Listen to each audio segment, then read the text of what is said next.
This is Colin O'Keefe here for LXBN TV. Crowdsourcing has been a boon to entrepreneurialism, granting opportunities where none would have existed previously. But sometimes people don't always take those opportunities so seriously. Joining me now to explain a pretty ridiculous crowdsourcing project and the potential legal repercussions of it is attorney Melissa Steinman. She's with Venable and author on the firm's blog all about advertising law. Melissa, first off, can you walk us through a pretty ridiculous crowdsourcing project that you highlighted recently, one involving potato salad? Sure. A fellow named Zach Danger Brown in Columbus, Ohio, decided that he was going to post a Kickstarter project to make potato salad. Not to set up a company or venture to make potato salad, but rather just to make potato salad.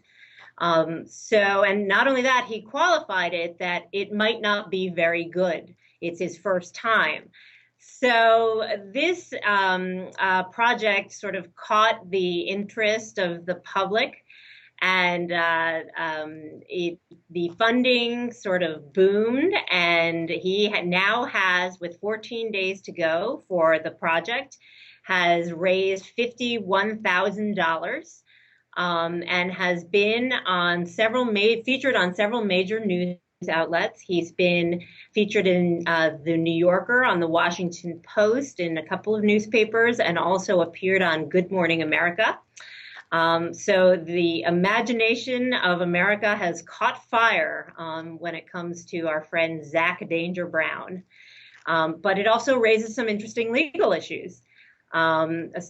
So I decided to write this legal blog about crowdfunding and what the advertising issues that are raised, or the advertising law issues that are raised by crowdfunding might be for our friend Zach, and or Danger, as it may be, and for other people who have started projects on websites like Kickstarter or Indiegogo, because some of these projects now are pretty significant.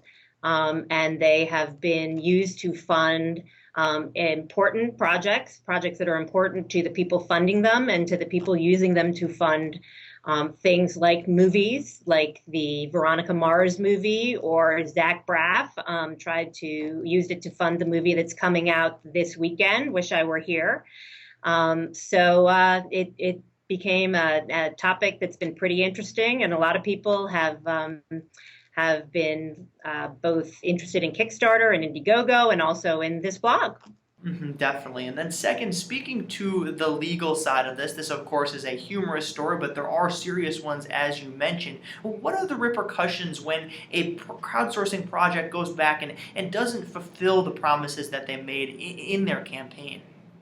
Well, the reason why people decide to fund a project on Kickstarter or Indiegogo or one of those platforms is because they are being offered a reward, typically, or else even a sample of the product once it's produced. And so potentially, if you do not come through on your promise, if you are the person who's making the offering, then you may be you are subject to the advertising laws, there have now been, the first legal action has been filed against somebody who was trying to fund a project through Kickstarter.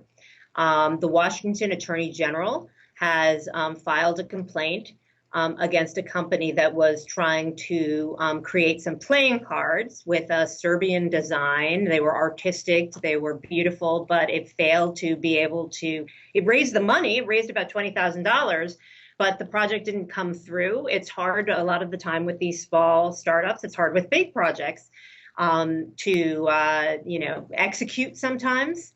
And so when they failed to come through and be able to deliver the promised set of playing cards to everybody who funded the project, the Washington Attorney General brought a lawsuit for false and deceptive advertising under the Washington law that protects consumers.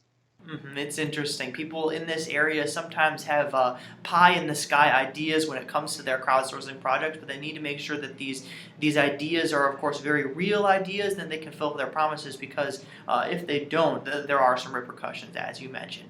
Once again, that was Melissa Steinman. She's with Venable. For more of her insight on this story and others in the advertising arena, be sure to visit allaboutadvertisinglaw.com. Thank you for joining me today, Melissa. Thanks very much.